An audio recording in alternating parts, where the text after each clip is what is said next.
Hello, all you Patreon people. April 3rd here, 2022.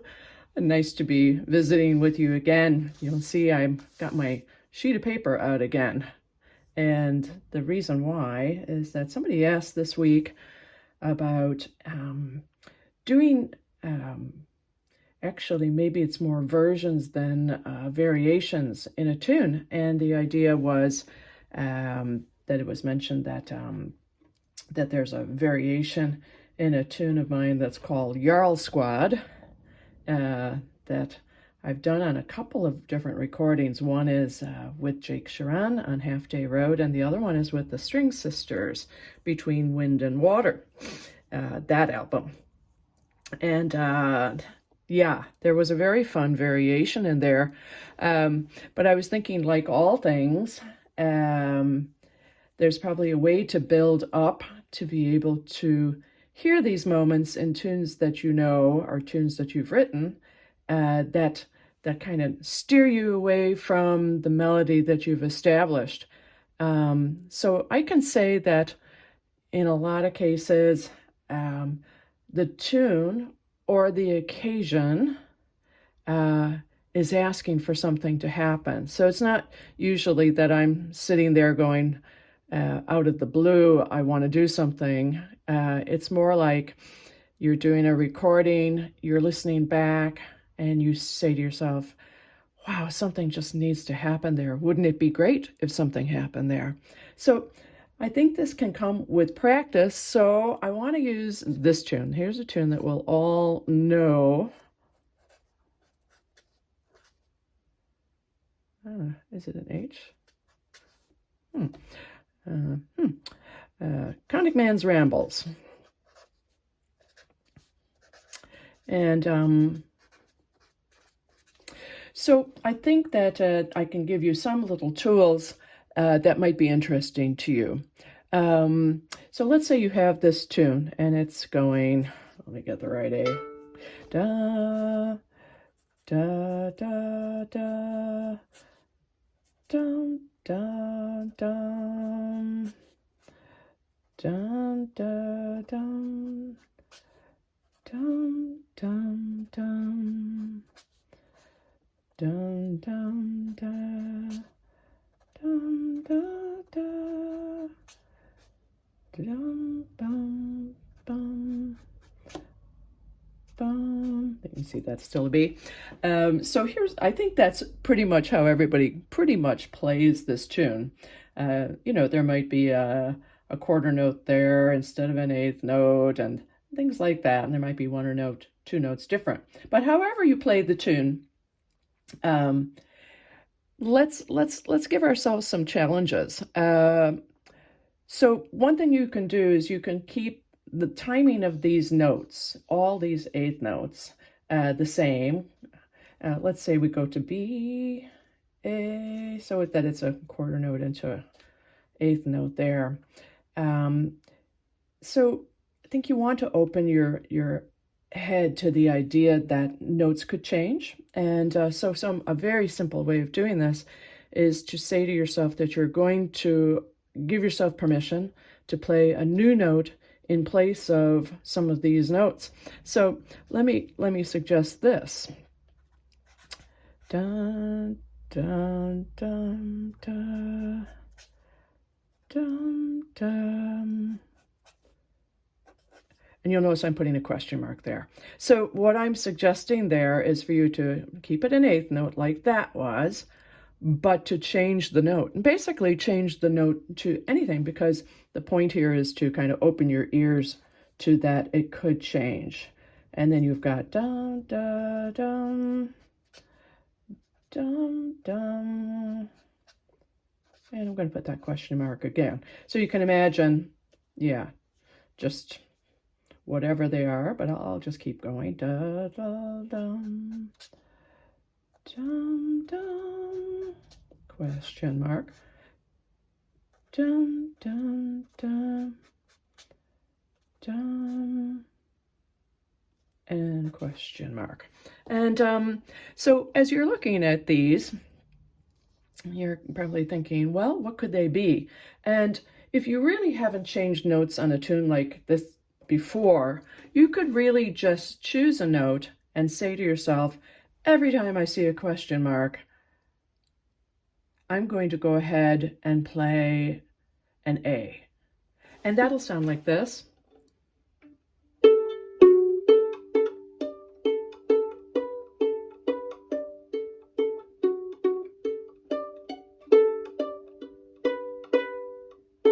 So that only changed one spot right here. If you told yourself, I'm going to play a D, then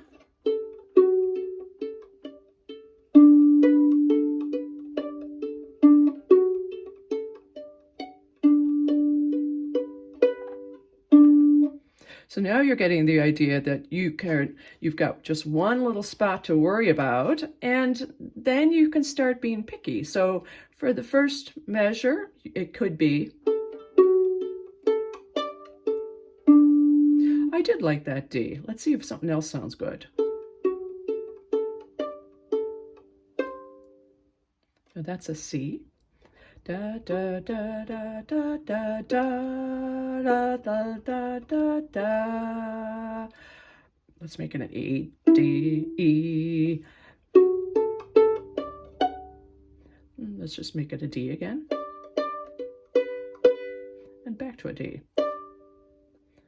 So you can go along like that and pick that one spot. And then when you feel like, I'm coming up with some ideas there, you can actually put them into your tune, maybe just one of them. Let's say you liked when I just played that C there, this note.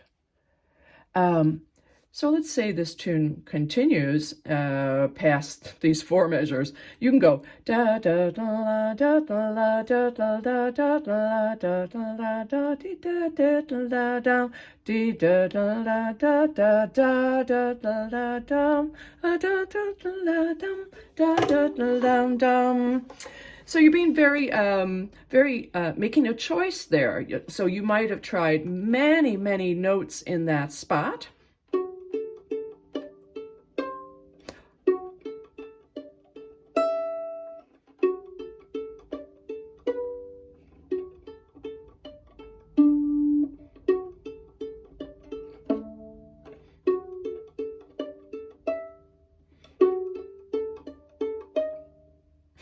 Even that's allowed. Okay.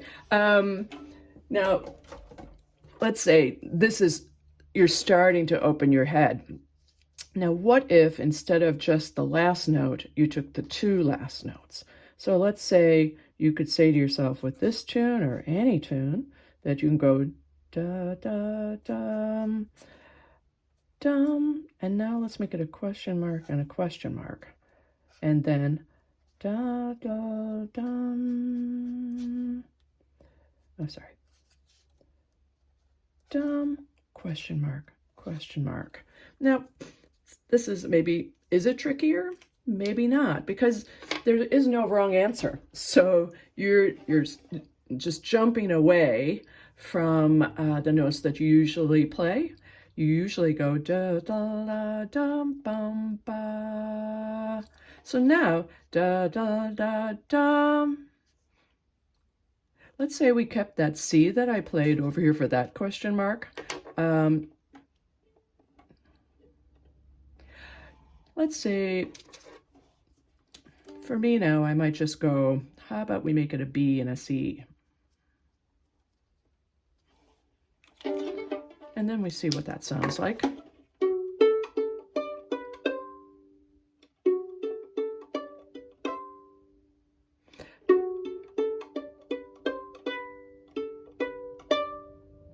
And now I have a chance to give it two other notes. And it can be logical. You might go da da da da da da da da da da da da. You might repeat those.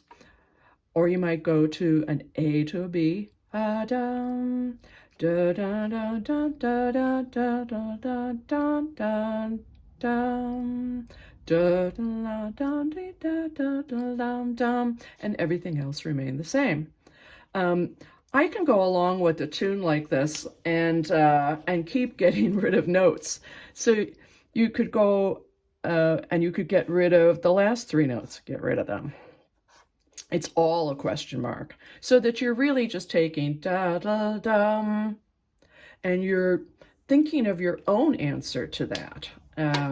So you've got, of course, I'm still thinking Conic Man's Ramble. So let's say I might say to myself, okay, I'm going to change these three notes, but I'm going to anchor myself by coming back to this full measure. Then I'm going to play three notes, get rid of these, but I'm going to anchor myself by coming back here. And if I do that off the top of my head,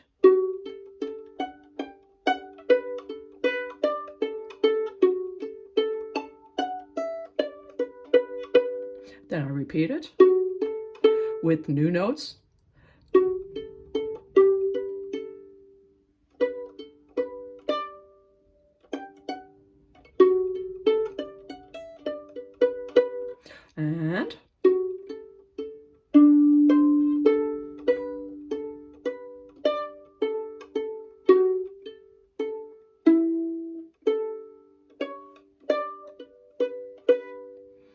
And there, again, there is no wrong answer. So this can be a kind of an interesting thing, because as you can see, that's one jig, but you can take another jig and you can take another jig. And also you can just play around with your instrument and just say these things out loud to yourself. I'm going to play the first three notes, but I'm going to come up with a logical answer to what's going on there.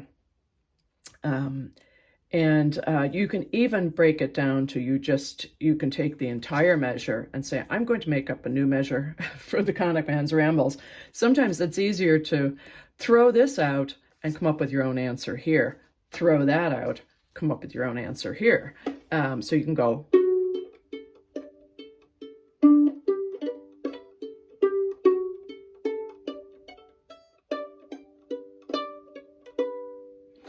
And that's okay.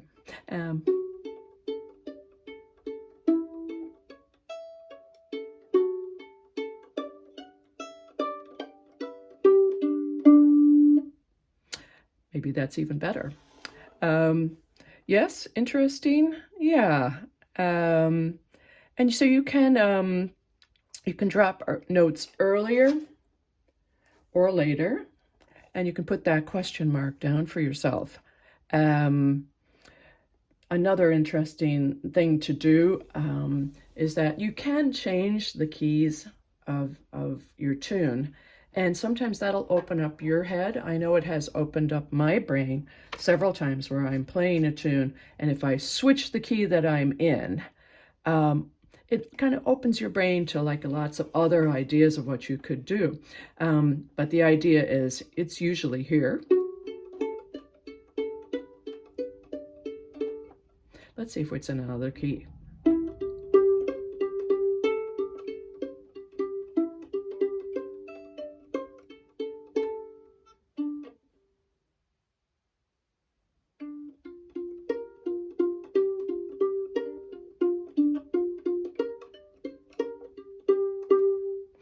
It's not even beyond my thinking that you could actually, within a tune, change keys for a measure and come back to the original key.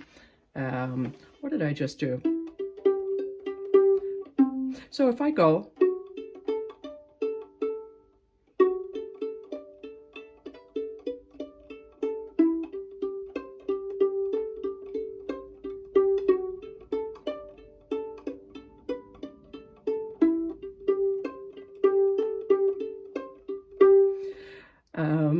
I'm not sure if there's anything really there that I could take.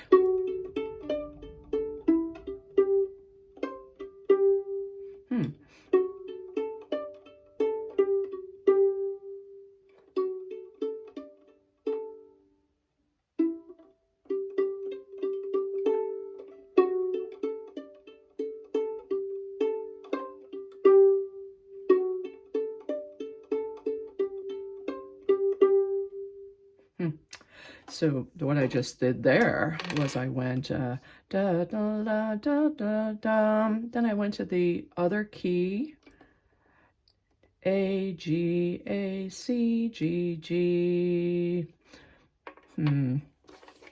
Yes, I'm wondering and supposing.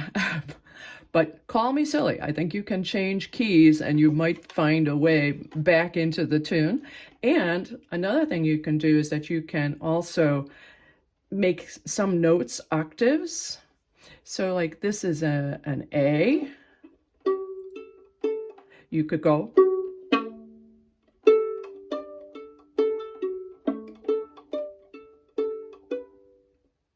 And that's an A again. Where is that again? So let's say I could also go up an octave. Oh, sorry. So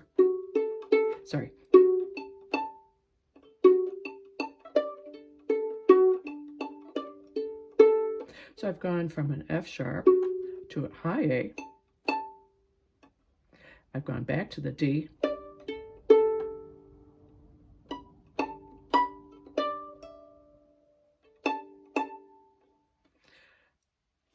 Interesting. Alrighty. So usually when I'm playing a tune, as I was saying at the beginning, I'm kind of thinking of it's usually an occasion and you're listening back to something and you just kind of go, boy, it would be really great if something happened. So I'm going to copy this for you guys, but let me grab my fiddle. So one of you wrote in kind of specifically about this tune that's called Jarl Squad.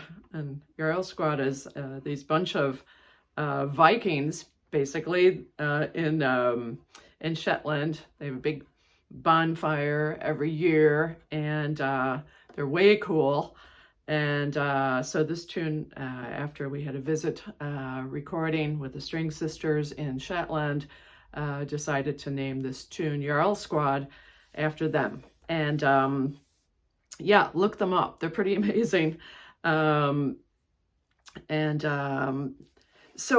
yeah, it's an enjoyable tune to play. So I'm just going to play it for you, and then I will show you the variation that I was asked about.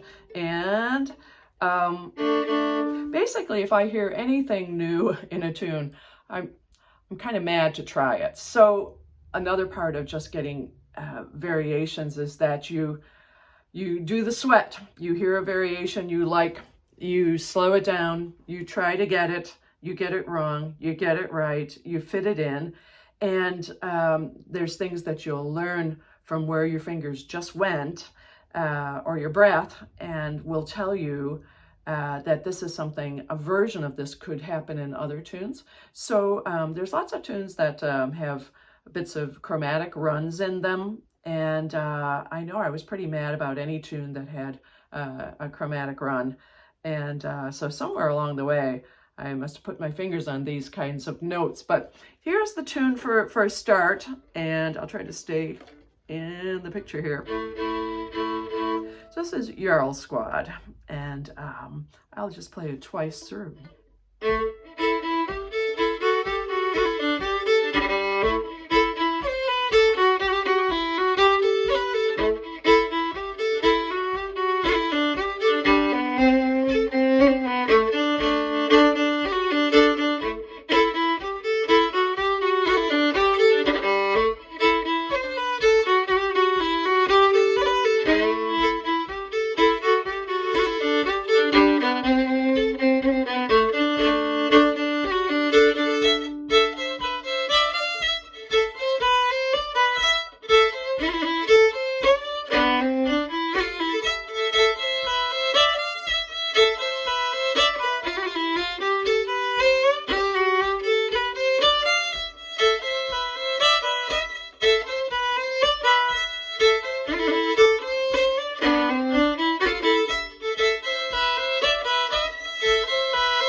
Yeah. So the one standout variation in this tune is to do this.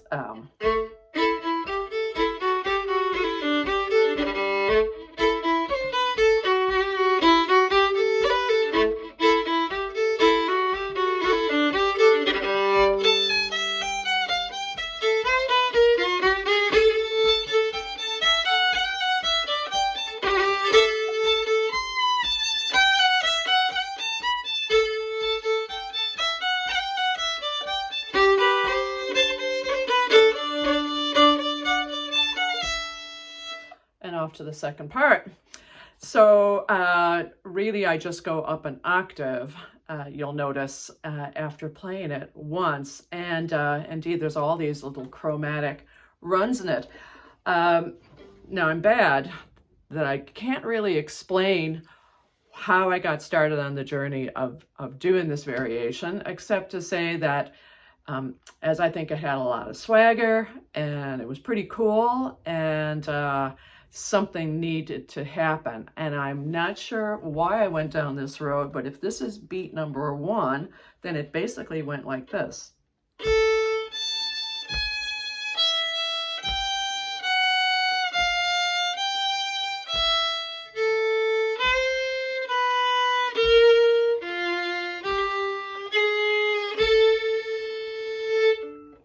So it's A, F, G sharp, E, and then your regular G, F sharp, regular F, back to G, E, A, C, B, B flat, F, G, G sharp.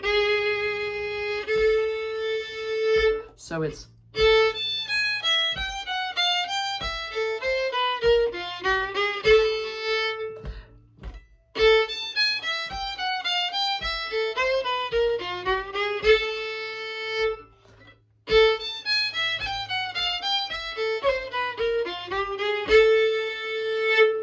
really fun. And then within the tune, and if you're kind of going at a pace, you're kind of going.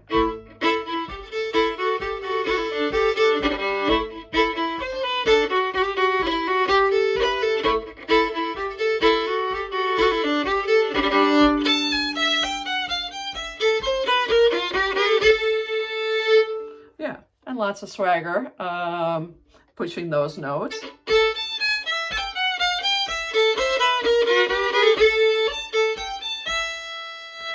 And even when I got into the second part, so really that's kind of like messing around with just chromatic little moves to notes, and something that obviously felt logical. And one thing I had noticed when I came to the second part, because I wanted to get it up an octave, so I'm there.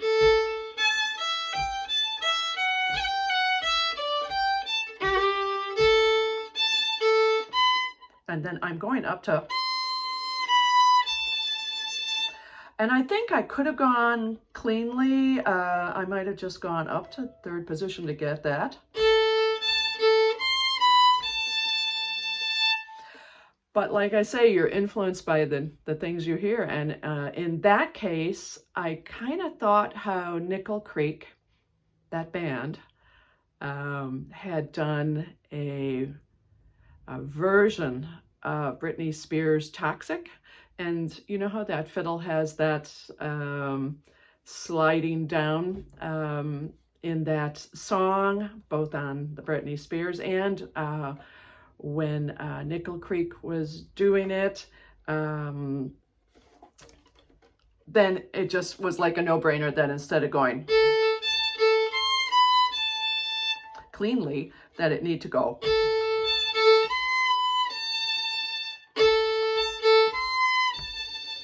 So now that I've said that, I'd say that you'll be hearing that in there.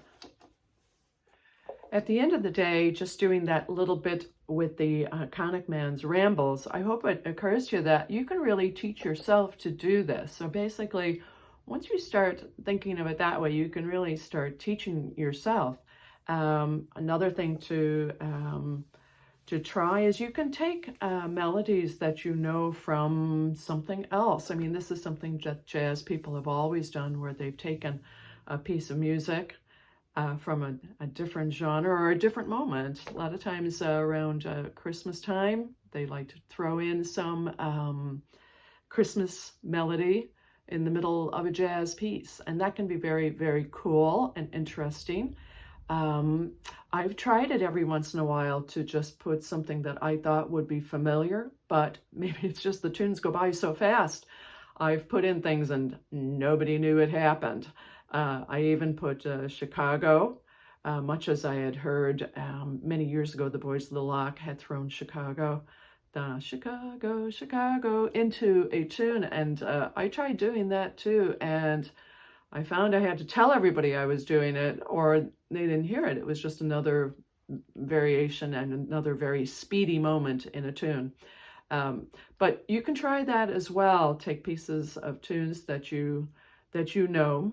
I know that John Doyle and myself one time tried to put in From Clare to Here when we played in Ennis for their festival, Ennis County Clare, and thought this would be really great. Worked really hard at it, and when we looked at the audience, no one got it. And indeed, I was so concealed. Yeah, would they have gotten it? But we laughed and laughed because we had worked so hard to put in this very cool and fun little thing. So sometimes they work out, sometimes they don't, but at all times, just doing a bit of work, doing the work, you won't, it won't be a bad thing. It'll add to your playing and your understanding of what you're doing. So give her a go. Good luck, everybody.